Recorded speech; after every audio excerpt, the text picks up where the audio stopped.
Hey, what's up everybody? Kevin here. So in this video, I want to talk to you guys about my top 5 small resorts or 5 small mountains for snowboarding. And I was going to do a video on this, but I thought it would be an even better idea to do a live video with all of you guys. So I'm going to talk to you guys about what my top 5 small mountains are for snowboarding. And then afterwards, I'll answer any questions you guys have about the resorts, or if you guys have any resorts that you want to share as well, it'd be awesome to hear about them in the chat, or just about resort riding in general. So definitely hit me up. But first, I just want to take you guys through my top 5 small mountain resorts. These are all places that, like, I've realized that you don't need to have a big, massive mountain to have some of the best snowboarding in the world. So whether it's having a great park, great snow conditions, a resort that's quiet, that you can actually just be able to ride the whole mountain and not feel like it's crowded. All those kinds of things go into what make, I think, like small mountains and small resorts special. And actually the best thing too is sometimes the people that make the resort, because it's a smaller mountain, you get that more like hometown feel, which is really nice. So starting off, actually, before I get into it, I've had the chance to ride most of these resorts in the last year, and some of the resorts it's been a few years and I'd like to go back and visit. So that's all gonna be in here.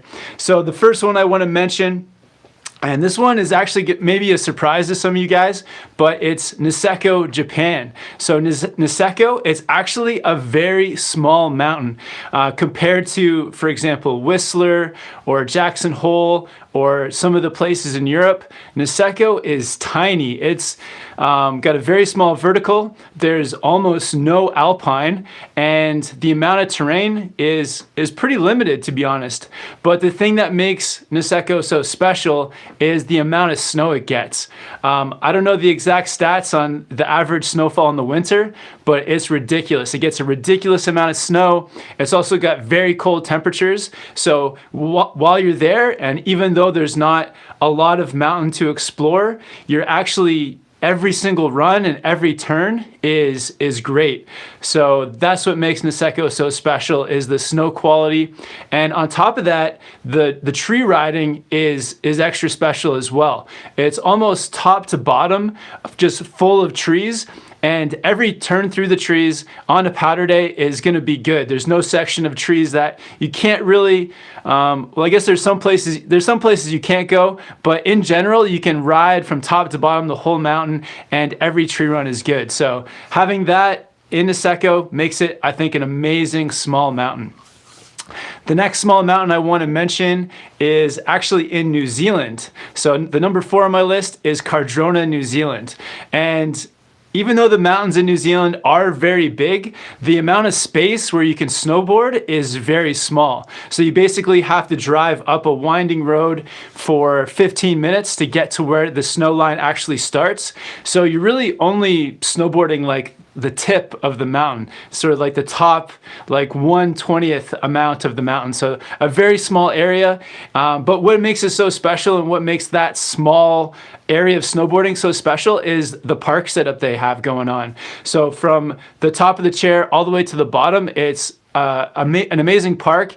And the thing I like about their park is it's very like friendly for progression. So from small features through the intermediate and then onto the advanced and XL features, it's just an amazing set of features, and the consistency of the features and how well it's taken care of just makes it like an amazing top to bottom experience. So even though the run's not that long and across the resort there's not much to explore, there's never a dull moment. You're not having like a bad time because Cardrona is like, the park is so special. On top of that too, I would say the employees and the vibe up on Cardrona is very friendly, very welcoming, all the people that work there. And I think it's because of that small resort feeling. So even though the mountain is big, the snowboard area is very small, and definitely, so that's why it's my number 4, just a really incredible place. So my number 3 small mountain for snowboarding is in Chile, and got to ride here this past August, and it's Corralco, Chile. So a very small resort, and it's actually not even, I guess it's a mountain, but it's also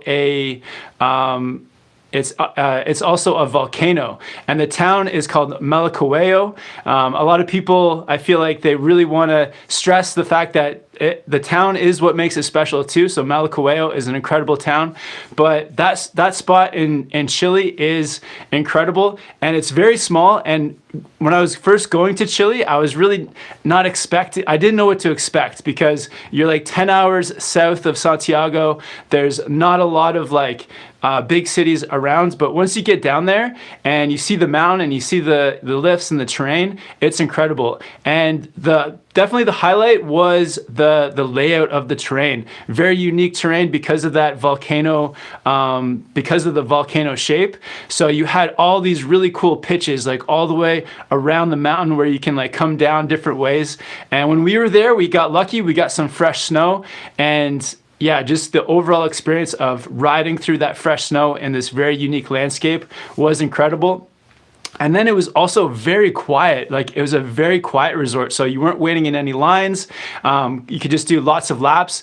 And I think like we would even ride until later in the day, and then get on a chairlift and find ourselves like riding like a full top to bottom powder line, line, and not getting into like any other people's tracks, just because it was so quiet. So down there, Corralco, Chile, incredible spot, and yeah, I think it's definitely up there. So my number 3 small mountain resort for snowboarding. So my number 2 is gonna be, this is kind of a surprise, but am I at number 2 already? This is going by quick. So it's Mount Hood in Oregon. So Mount Hood, it's actually another volcano, and it's a big mountain, but the snowboarding area is very small. It's just, if you take a step back and you look at the entire mountain, the actual snowboard area is just like a small little triangle of snow. And there's other resorts on the mountain as well. But Timberline, the resort that I've ridden the most, there's a few things that stand out about it. One is definitely the people and the vibe, because it's got that small town there. It's called Government Camp. So a small town, really friendly people. And then the riding you can do is really fun. Riding through the trees, there was an incredible gully that we were snowboarding through.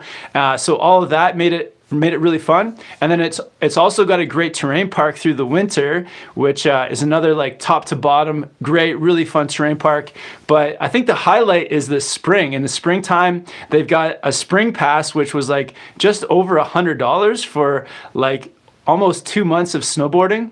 So the fact that they have that, yeah, the small, because it's a smaller area, you get those like really low lift ticket prices. And then in the summertime as well, they've got summer snowboarding. So all those things put together on such a small area in Oregon just makes it super special. So I always love going back to Mount Hood. I've probably been there like a dozen times now. And yeah, it's super special for being such a small area of snowboarding.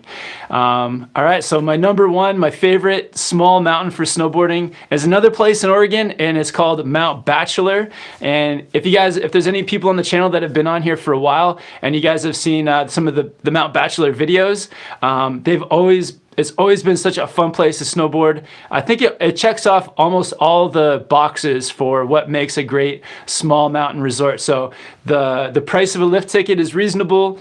The people that work there are very friendly, and it's like that local vibe because everyone lives in the area. And you can see that the people that work there, like, they care about the mountain. They're putting an effort, a real effort into preserving it, and into just working hard to make that experience great. The snow is great. It gets a good amount of snow throughout the year. I've had some of my best powder days there because you get the snow coming off the Pacific Ocean, and then before it gets to actually a desert, it drops all the snow off on Mount Bachelor. And so I've had some of my best powder days there, and also the layout of the mountain is really cool. So it's also a volcano, and it's got that real pyramid shape, and you can go to the top and come down 360 degrees in any direction, which I feel like is maybe, I don't know if I've actually had another mountain experience where you can do that, where you can come down 360 degrees from the top. So it's a pretty small, it's small in terms of a mountain, but you get great snow. And then when you get into the tree area as well, the trees are like really well spaced out. So the entire time you're coming down the trees, you're riding through good snow.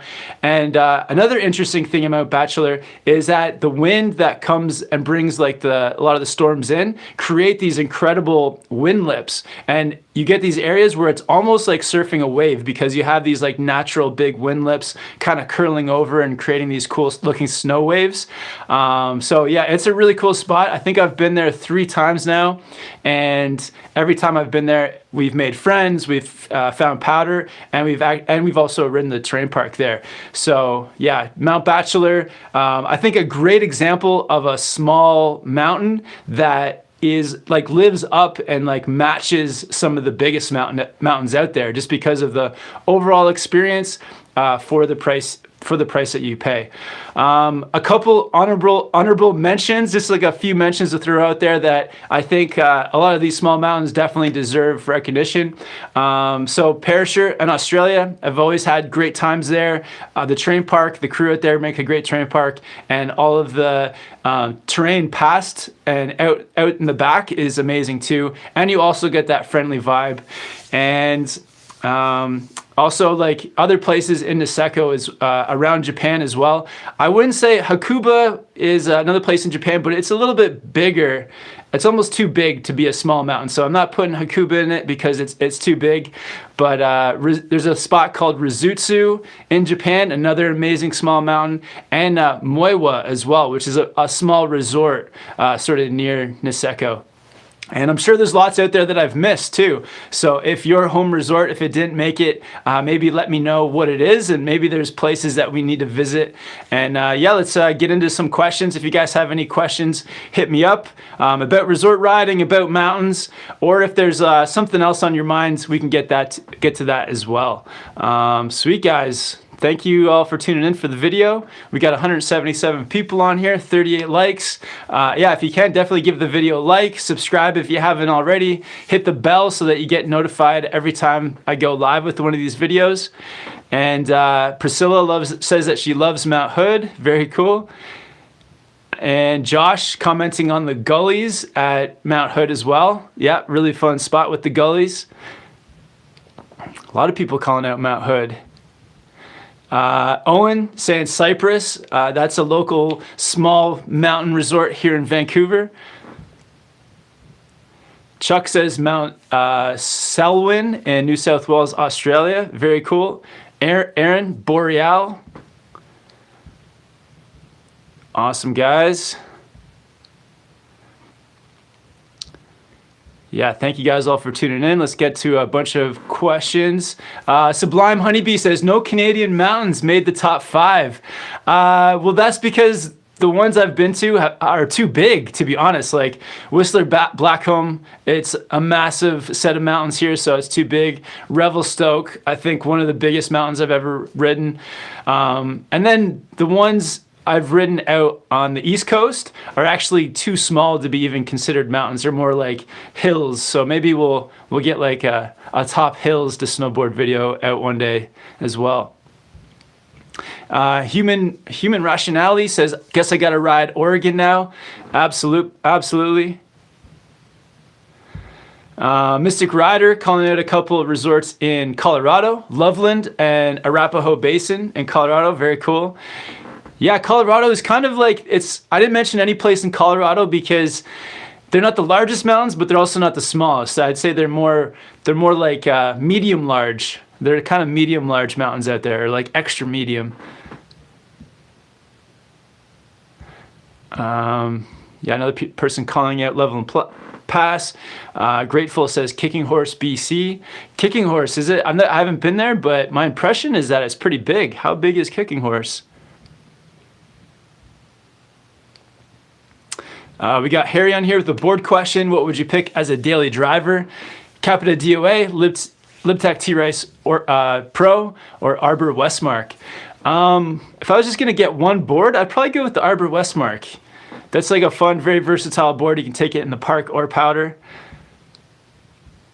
All right, so we actually have a super chat from Aaron Christensen. Thanks for the support, man. He says, in your opinion, what's the easiest flip to learn? Front, back, tame dog, or wildcat?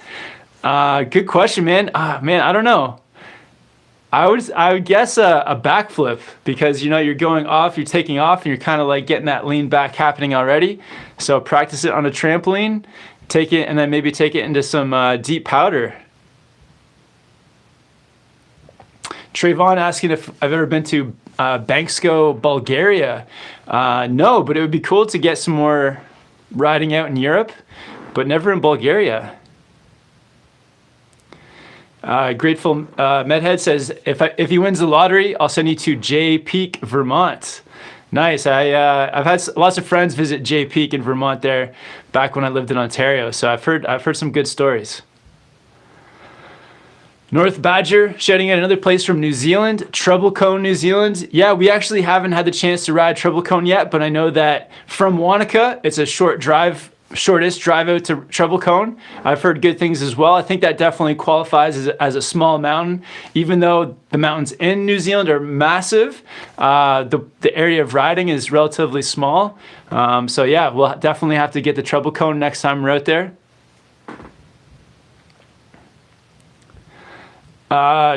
Doot says, just got here, but Mount Seymour is the best small mountain of Vancouver. Nice. Yeah, I actually haven't ridden Mount Seymour before. And Chuck Van saying Falls Creek, Australia is on par with Perisher. Park crew do a great job there. Very cool. Care says, thanks for the content. I donate my question to the person below. Nice. Thanks, Care. Thanks for the support there. All right. So, and the question below is from Bad Riders. Everything is bigger in Canada, eh? No, that's in Texas, man. Everything's bigger in Texas. Buddha with a gear question. How do you keep your goggles from fogging up? I would say keep those goggles ventilated. So if it could be that you've got something around your face, your breath is going up into them, or you just have too much heat coming off your head. So do something to get that ventilation moving. Maybe one less layer, maybe a thinner beanie or a more ventilated helmet. So any kind of ventilation will help with that goggle fog.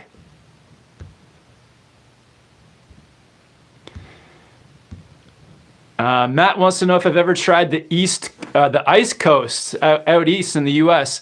I've been on the east, like growing up. I grew up in Ontario, so we had lots of small icy slopes there.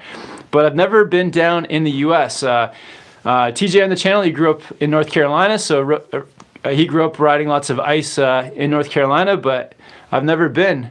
And speaking of North Carolina, we got. Oh, so Ren says, when is the beach and app video going up? Are you talking about beach and app in North Carolina? Because that'll probably be going up on TJ's channel on Board Archive. So TJ, he's over in North Carolina at the moment, and I think he's going to be riding at Appalachian Resort soon. Matt says, Mont Tremblant, Quebec. Yeah, that was actually my very first ski trip was to Tremblant, but it was so long ago that I can't really remember it. I barely remember going down the runs. I think I was 13 years old. So yeah, Mount Tremblant in Quebec is a super fun. I would say it's a small mountain for sure. I'll honorable mention to Mount Tremblant in Quebec. All right, so Boone Cruiser is shouting out Bridget Bowl, Montana. Nice. Yeah, I'll have to get out to Montana at some point. We drove through Montana. We have a friend out there who is who rides in Montana, but we were our schedule didn't allow us to stop. But yeah, Montana seems like it's like a hidden gem for snowboarding. All right, tons of great questions, guys. Thanks everyone for tuning in. Definitely, yeah, hit me up with any questions that you guys have. It's always fun to talk about snowboarding and resort riding. So somebody says, "Hi Kevin, I'm heading to Zermatt, which is one of the biggest mountains around. So with Zermatt, Switzerland, for my first international snowboarding trip. Any tips?" Yeah, so Zermatt, Switzerland out there, I would say tips on like a big, massive resort like that is to definitely, so first like pace yourself. So don't go too crazy too early because it's so big, such long runs. And if you're going someplace for the very first time, get the layout of the land. So look at the trail map, which can possibly be overwhelming, but just know where you're going so that you don't kind of get lost or into runs that are too long or too steep or out of your ability, whatever it is. So yeah, I would just go into it with a bit of caution on the first day or two, and then once you learn maybe some of the areas that you really like, then you can kind of turn it up a bit. But yeah, Zermatt is massive. I was there about 10 years ago. I wasn't snowboarding, but I visited the town. It's incredible.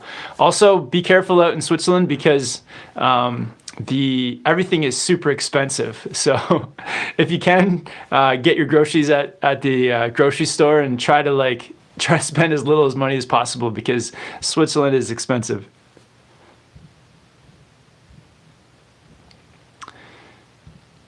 All right. Powder Freak wants to know if I've ever been to Park City in Utah. No, it's actually one of the spots I want to get to this year, so it'd be great to get out to Park City. I've heard such great things. All right. So Tyler Cote with the super chat says, "You have helped me so much. Always wanted to meet you." Awesome, Tyler, man. Well, if you're in Whistler and you see me, just look out for my jacket and definitely come say hi. Or if maybe I'll be at your local mountain someday. It'd be awesome to meet up, man. All right, just gonna get caught up a little bit, guys. JXL180 with the super chat question says, "I got the Anon M3s, but struggled to determine when to use which lens. When I Google, I only get marketing terms. Any help with this?" Yeah, that's a problem I think with some of the product knowledge out there is that it doesn't explain things to you in like just layman normal terms. I would say play around with it a bit because you've got the Anon M3s are a goggle that has that Magna tech, so you can just easily switch between lenses. But if it's a sunny day, definitely get the darker one out. And if there's any cloud coverage, try out the low light lens. And for me, I actually feel like I can leave the dark lens in most of the time, and it's only when it gets like late in the day with a lot of shadows, or if it's like a very cloudy day, then that's when I bring the low light lens out. So definitely, I would recommend wearing mostly the darker lens for sunny days, and when it gets when you feel like you're not quite seeing as much as you need to, then quickly swap it out for that low light lens. But yeah, good question, man. I hope you like those M3s. All right, we got Manolo on here. What's up, man? I think you're the same Manolo that we met the other day. I hope it is. With the super chat, thanks a lot. He says, "Kevin, I just picked up the limited edition Libtech T-Rice. Sick, man. Evil Bikes Orca. Oh, wow. What is that? Finally joined the pod. Which bindings should I choose, the Burton Genesis or the Burton Genesis X? What are your thoughts?" Wow, very cool. I got to see this board. What is Evil Bikes Orca? That sounds wild, man. It's a limited edition. All right, so I would just go with the straight Burton Genesis. So the Burton Genesis X, I'm assuming they're even stiffer and even more money. And I think the regular Genesis are already like a very stiff, very aggressive binding. So I think you're going to be good with just the regular straight up Genesis. Other bindings I think that are comparable are the Now Drive binding and also the Union Atlases. So there's a couple other choices out there for you, but I think the regular Burton Genesis that's already a really high level, good binding. So no need to go for the X. But great question, man. Yeah, enjoy those boards. All right, Craig64 says he's always has mind blown riding at Rizutsu and Kamui, which I've never been to, both in Hokkaido. Very cool. Yeah, I love Rizutsu. Is an incredible spot. Some of the best trees and powder riding on that small mountain. It's incredible. Zach says if you ever come to the East Coast, go to Whiteface and Killington. Nice, man. Ratty Panther with the super chat says, Kev, check out the upside mountain of Snowshoe, West Virginia. One of a kind place in the middle of nowhere. Very cool. Hidden gem of the southeast coast of the US. Much love. Awesome. Thank you, man. I'll keep that in mind. So yeah, Snowshoe. I'm sure maybe TJ has heard of it. We also have a friend who's from West Virginia. TJ's from our friend Bo, so maybe he's been there too. We'll keep that in mind. Man, thanks for the advice.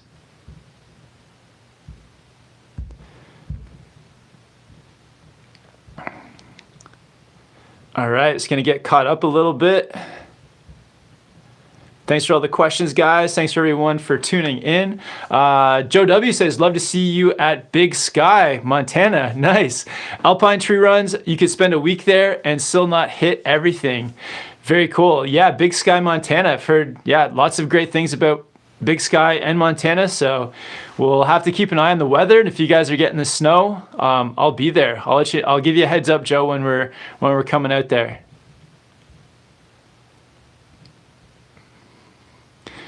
And Steben says, thinking about buying a Jones Mind Expander. Any thoughts? So I know that's a favorite of a lot of people, the Mind Expander. So I think it's a great board for riding the whole mountain and also really riding in powder. So it's a really fun, kind of like surfy powder board. And then also you can take it on the runs, on the resort runs with, it's got the camber to rocker profile. And it's also got the magnet traction running down the side, giving you all that grip. So yeah, great board. I feel like it's one of the best boards out there. Good thoughts on the Jones Mind Expander. All right. Matthew wants to know, do you go snowboarding at Whistler every day? Not every single day, but I would go most days, I would say. So in the last, say, 5 days, I think I rode 5 days in a row, and then I took today off. So yeah, today was my day off, and I'll be back up there tomorrow for sure.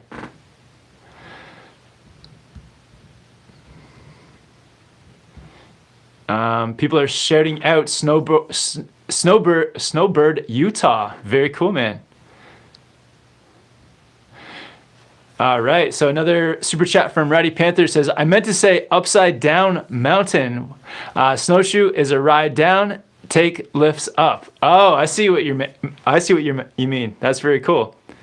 It's an upside down mountain, okay? I think I get it. So you ride down and take the lifts up. All right. Thank you, man. Thanks for the support.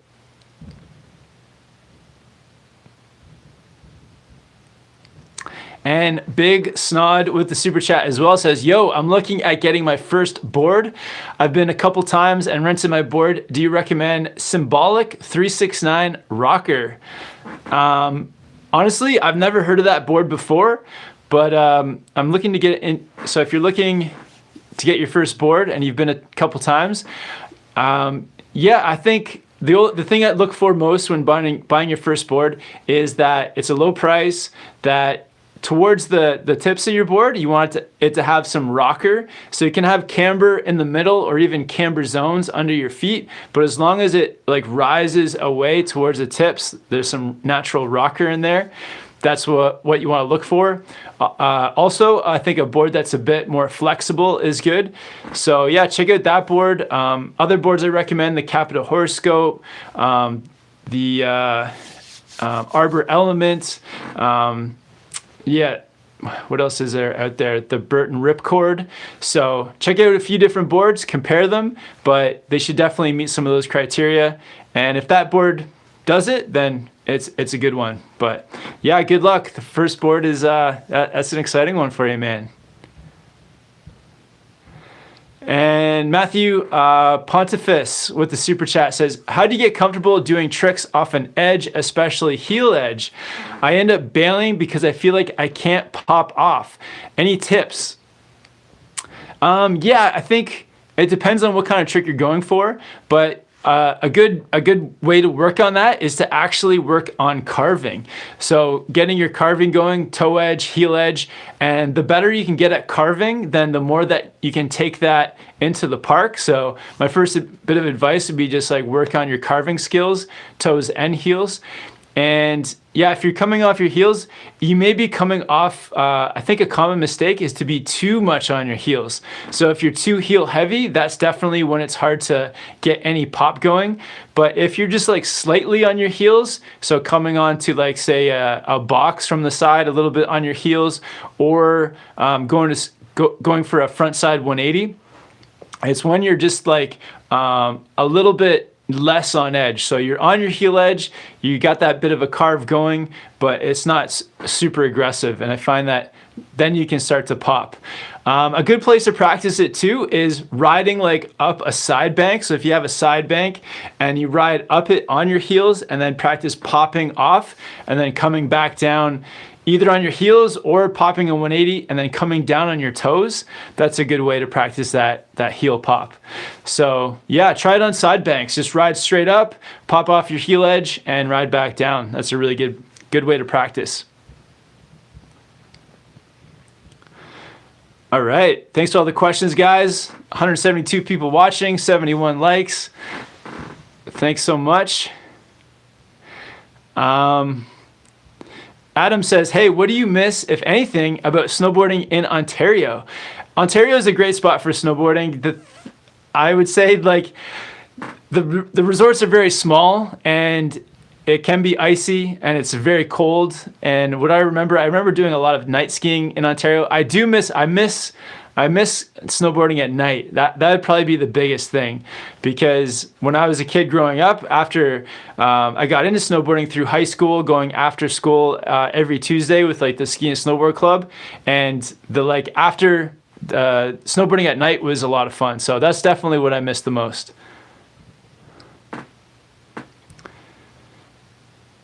Wen Shen says, Kevin, the limited Orca is just an Orca with a limited edition graphic. Oh, that's awesome. I want to see it. I want to see this limited edition graphic. That's awesome, man.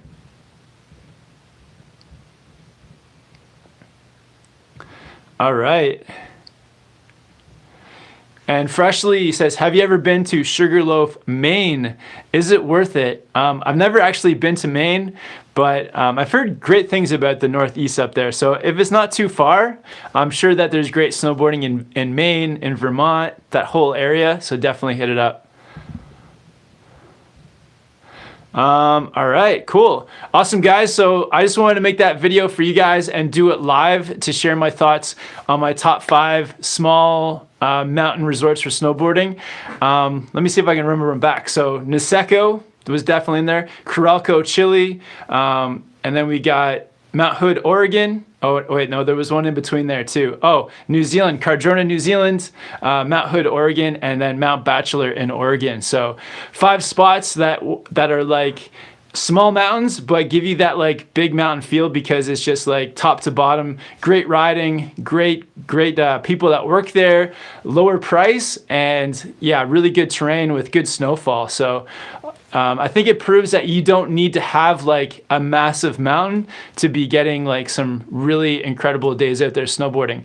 So yeah, I hope you guys like this video. If you have any questions afterwards and it didn't get to them in the live chat, just leave them for me down in the comments.